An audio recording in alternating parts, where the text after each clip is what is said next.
Again, the longer I'm raw, the more sensitive I become internally. My stomach is much more sensitive to waters that aren't ideal, to all kinds of foods that might not be the right thing for me. My sensitivity increases all the time, and that's happening with me emotionally too. Yes.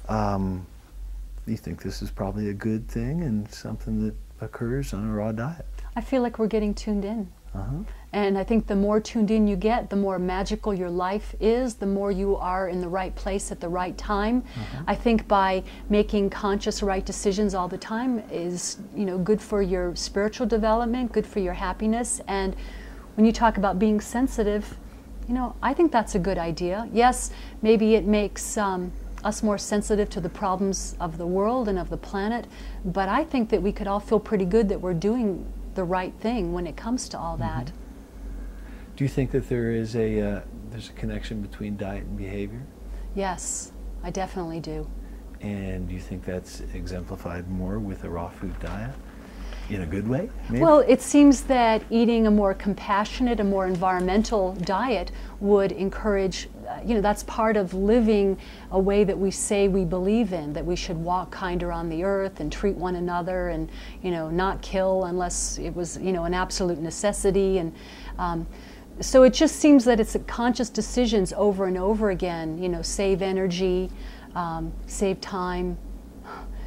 It just makes all the sense in the world. It's interesting.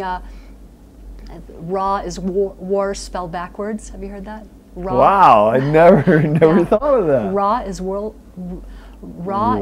spelled backwards. That's fantastic. Yeah. Never thought of that. We could use that at a time like this. That is really great. Can you talk about some of the books that you have learned from, the raw books that you might recommend to people that they could learn about the raw diet? Sure. The Sun Food Diet by David Wolfe, I started reading it, started highlighting in it, writing in a diary, and that book can change your life in every way. I totally love it. Giuliano's book, Raw, the Uncooked Book, it's gourmet recipes, and Giuliano is just a really dear, dear soul. I'm so grateful for what I've learned from him, that he fed my daughter for months, and it seemed to help her inner harmony and personality and health and her career in LA. The Raw Family by the Butenko family. The Raw Truth by Jeremy Saffron. The recipes are easy, to the point, no fancy pictures, but boy, I love it. So many of the recipes are just 3 or 4 ingredients, and you'd look at a recipe and say, well, that couldn't taste like much, and you're just blowing people's minds with this deliciousness. Deliciousness. Yeah. And I find myself reading a lot of other stuff too, Gabriel Cousens' Spiritual Nutrition and the Rainbow Diet. I'm quite a big reader, but those are some of the books that have probably influenced me the most at this point. There may be others. Do you know much about hybridized foods? Well, yes. Like, for example, 100 years ago, carrots were supposedly white.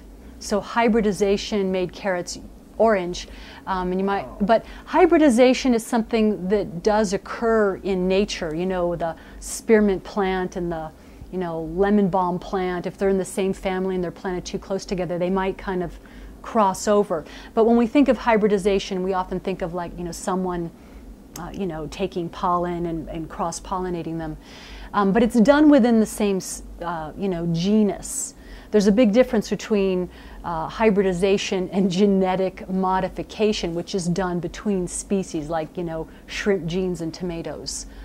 You don't think that's such a good thing, maybe? Huh? Well, it doesn't occur naturally in nature, and there's a big concern that we could be creating unpredictable results. And it seems that one of the motivations for making genetically modified food is really to benefit chemical companies. So that a particular grain like corn or a bean like soybeans needs particular chemicals in order to grow. And the other danger is that if those genetically modified foods cross over into organic foods or traditional species, that could cause great ramification on our planet. And I was talking about the doctrine of signatures a minute ago, If we start unleashing seeds that don't produce seeds themselves, you know, like I never buy seedless watermelon.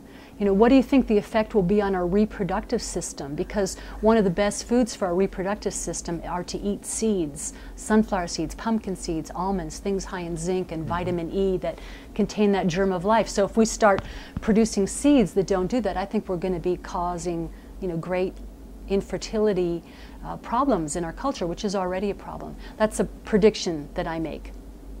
Good one. Okay. Yes. You know, again, on this this kind of anti-raw side that I've seen some things, the guy talks about how the common notion amongst raw foodists is that we're the only species that cooks our food. And he says, well, yes, but we, thousands of years ago, we discovered how to cook food, maybe by accident, maybe on purpose, and that actually we've genetically adapted to that now. Do you think that's true? And also, do you think it's possible that a raw food diet over generations could affect us genetically in the opposite direction then?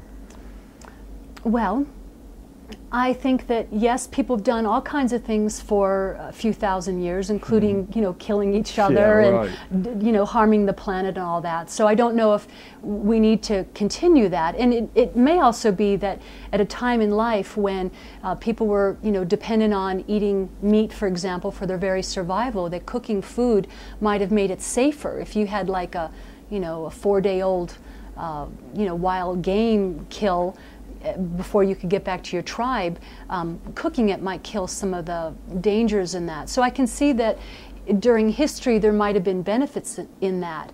But I also see this as an opportunity for a great leap in evolution. It's like we don't need to, you know, hunt antelope. Maybe someone does and they choose to do that, and you know, I'm not judging that. But we might not live in the Garden of Eden, but we do have a plethora of wonderful natural food stores now. So maybe it's time to genetically improve evolution. That would be my goal. Why stay the same? Do you think you need to cleanse and fast on a raw food diet or on a wise diet? Well, you know, I've certainly fasted in my life. Right now I feel like everything I'm doing is cleansing and nourishing, cleansing and nourishing. You know, maybe I'll do a fast in the spring or in the summer, or do a mono diet where I just eat watermelon for 1 or 2 or 3 days, just to take a break. It's good not to be overly attached to, you know, food and gourmet recipes and all that. But I feel like I'm doing a regular cleansing thing, and I think it's up to the individual. The other thing is I've eaten a, you know, really comparative to the rest of the planet, very healthy diet for, you know, all these years too. So, but I can see how fasting would have a benefit, and it makes sense, you know, when the weather's warm. But I don't feel this compulsion like, oh, I'm so toxic. I feel like things are going pretty great. Did you get weak when you first went to raw foods?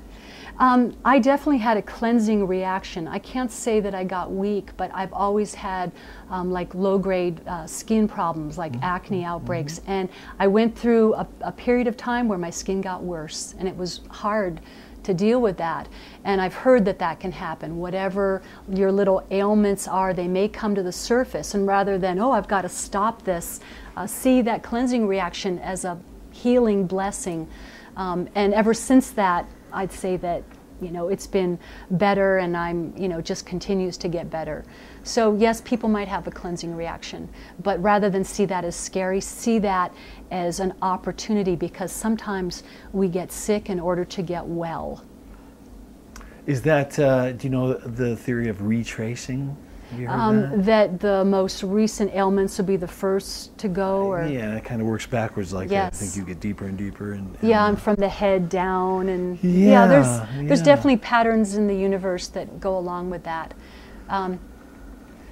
But I see that as exciting and a real opportunity, because if you just work through it and continue to, you know, do healing, you know, fruits and juices and water and Rejuvelac, that you can really be helping the process. I love your Rejuvelac. That was very tasty. Oh, good. Thank you. I have not had some that tasted that good. Yeah. Thank you. Do you want to talk a little